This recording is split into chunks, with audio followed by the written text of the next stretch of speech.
அதே மாதிரி எங்களை பார்த்தா அபிப்பிராயம் நல்லா சொல்லிட்டு போயிடும். அதனால நாங்க தான் பெருசுன்னு காலம் பூரா எங்களையவா நினைச்சுக்கிட்டு இருக்கிறது. ஒரு அறிவாளிய பத்தி நினைக்க கூடாதா? நீங்க இந்த நாட்டில் எத்தனை பேர் அதிகாரிகள், இந்த அதிகாரி நல்லவர், அந்த அதிகாரி நல்லவர், இவர்களை பற்றி புகழுங்கள். எங்கோ கூத்தாடுறோம், அது இங்க வந்து தரையில காமிக்கிறோம். நாங்களெல்லாம் கலைஞர்னு பேசுறாங்க எல்லாரும். அது இப்போ வந்து அது பேர் சமீபத்துல எங்களுக்கெல்லாம் பணம் வந்த உடனே கலைஞர்னு கொடுத்தாங்க. அது எவன் காசு வாங்கின்னு கொடுத்தானோ அதுவும் எனக்கு தெரியல. கலைஞர்னா ரொம்ப உயர்ந்தவர்களா? அப்படி அல்ல. நாங்கெல்லாம் எப்படி, நாங்க இன்னைக்கு கோடீஸ்வரன். கோடீஸ்வரன் மட்டும் இல்ல, இன்கம் டாக்ஸ் பாக்கி காரணங்க நாங்க தான். நாங்க பெரிய தப்பெல்லாம் அங்க செய்வோம். இன்கம் டாக்ஸ்னா என்ன ஜனங்களுக்கு தெரியல, அது அறிவில்லை. இன்கம் டாக்ஸ்ன்றது மக்களுடைய பணம். மக்களுடைய பணத்தை கொடுக்காம ஏமாற்றுற கூட்டம் இந்த கலைஞர் பசங்க அவ்வளவு பேரும் என் உள்பட. எதுக்கு சொல்ற, நாங்கள் ஏதோ அதுவும் அவங்க எல்லாம் பயந்துங்கன்னு டாக்ஸ் கட்டுறாங்க. இப்போ நான் 13 லட்சம் கட்டணும். அவங்க என்கிட்ட நீ எங்க வாங்க போறேன், நான் எங்க கட்ட போறேன், அது ஒண்ணு இல்ல. வருஷம் வரும், ஆவட்டம் பார்க்கலாம்னு சொல்லி விட்டுக்கிட்டே இருக்கிறேன். எதுக்காக சொல்றேன், நாங்கள் இவ்வளவு தப்பு செய்யறவங்க, மக்களுடைய பணத்தை மோசம் பண்ற ஒரு கூட்டம் இந்த சினிமாக்காரருடைய கூட்டம். இவ்வளவு இன்னைக்கு நாங்க மலேசியா வர்றோம், எங்களை வரவேற்கிறாங்க இந்த நாட்டு மக்கள். எங்க மேல எவ்வளவு பிரியமா இருக்கிறாங்க. புரியாத காரணம், இவங்க அங்க வந்தா திரும்பி பாப்பானா எவனாவது கூர்கா போட்டிருப்பான், நாயை கட்டிருப்பான். இவ்வளவுதான். மலேசியாவில இங்க இருந்து போயிட்டு வந்தவங்க சொல்றத கேட்டா தெரியலையா இவங்களை? நாங்க ஒண்ணும் இல்லாதவங்க, நாங்கெல்லாம் இன்னைக்கு பணக்காரனா ராவும் பகலும் நினைக்க வேண்டியது உங்களை. நீங்க பார்த்து கொடுத்த பணம், சினிமா டிக்கெட் வாங்கின்னு பாக்குறீங்களே, அந்த பணத்துலதான் நாங்க பணக்காரனானோம். எந்த பணம் தான் உங்களுடைய பணம். உங்களுடைய பணத்தாலே முன்னேறிய கூட்டம் சினிமாக்காரர்கள். நீங்கள் தான் எங்களுக்கு தலைவர்கள். அதை விட்டுட்டு எங்களை தலைவர்கள் ஆக்கிக்கிட்டு ரொம்ப பேர் இருக்காங்க. அந்த நிலைமை மக்களுக்கு வரக்கூடாது என்றுதான் உங்களுக்கு நான் சொல்லுகிறேன். ஆகவே எனது அருமை தோழர்களே, தவிர ஓவரா பிரியம் வச்சுட்டு தலைக்கு மேல ஓவர் இதெல்லாம். நாங்க நாடகத்துல எவ்வளவோ கஷ்டப்பட்டு வந்திருக்கிறோம். எங்களுடைய சரித்திரமே தெரியாது. நாடகத்துல அந்த காலத்துல கூத்தாடின்னு ஏன் பேர் வச்சான் எங்களுக்கு? சும்மாவா வச்சுட்டான்?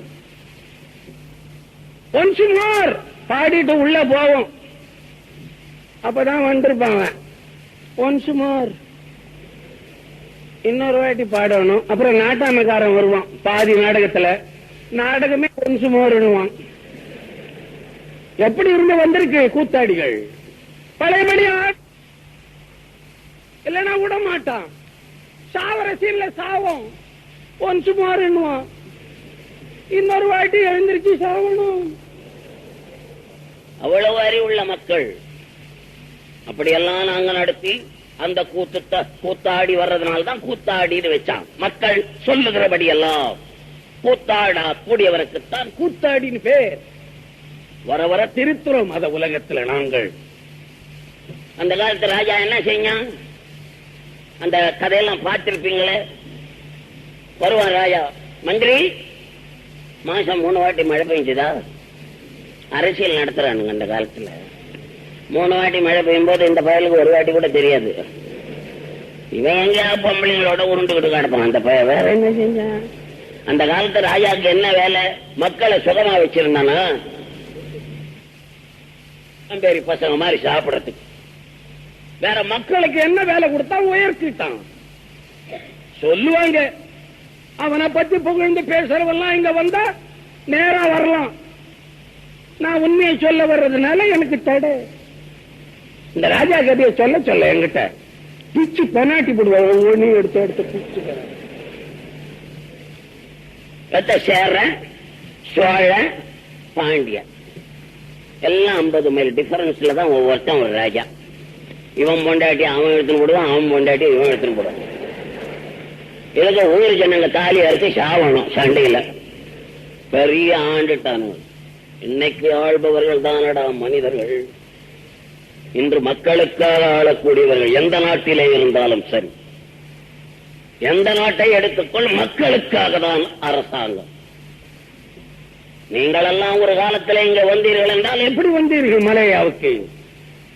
அந்த நாட்டிலே செய்த கொடுமை தமிழகத்திலே பல்லா பறையா தொடாதே, ரோட்ல நடக்காதே, கொடை பிடிச்சிட்டு போவாதே, செருப்பு போட்டு போவாதே, கொடுமைப்படுத்தியது அந்த காலத்திலே ஆரியம், பிராமினிசம். நான் பிராமினிசத்தை அழித்தது. அதுலதான் எல்லாம் மகமதியர்கள் ஆனார்கள், கிறிஸ்துவர்கள் ஆனார்கள்.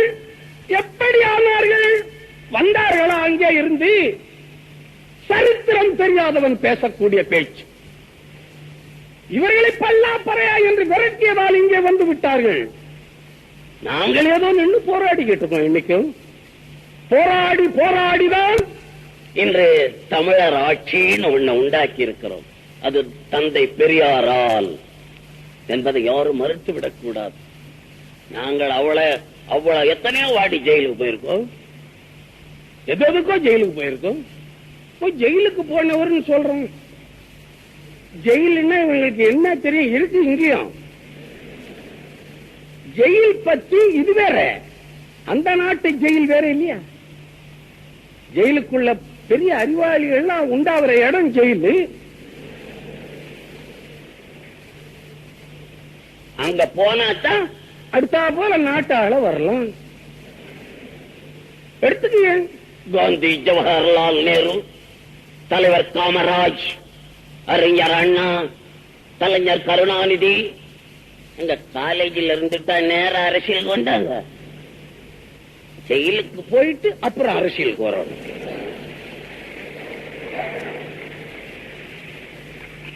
அரசியல் நடத்துறதாண்டா முதல்ல ஜெயில் என்ற காலேஜில் போய் படிக்கணும். அப்படித்தான் ஒவ்வொருத்தரும் ஒரு பிளான்ல போறோம். நான் ஒரு பிளான்ல போறேன். ஆக ஜெயில் என்றது ரொம்ப உயர்ந்தது. எனக்கு என்னமோ ஜெயில பத்தி பெரிய இங்க இருக்கிற பெரிய ஓட்டலுக்கு சமானமா தான் நான் நினைக்கிறேன். ஏதோ வெள்ளக்கார ஆளும் போது நம்மளை கொடுமைப்படுத்தலாம் ஜெயில. அப்ப ரிகரஸ் இம்ப்ரெசன்மெண்ட், கடுமையான தண்டனை என்று கொடுத்தான். எனக்குன்னா அதே பாடம். Rigorous imprisonment 7 years. எனக்கு கொடுத்தது 7 வருஷம். என்ன 3 வருஷத்துல விட்டுட்டாங்க, அவ்வளவுதான். ஏன் விட்டான்? நாங்க வேலை செஞ்சிருக்கணும். எங்களை உடனே கெஞ்சிருமா? அப்படி அல்ல. எங்களை உள்ளே வச்சுக்கிட்டு தான் அரசாங்கத்தை கோப்பாங்க. அந்த நாடு வேற. ஜெயிலுக்கு போயிட்டான்னு சொல்லக்கூடாது. ஜெயிலுக்கு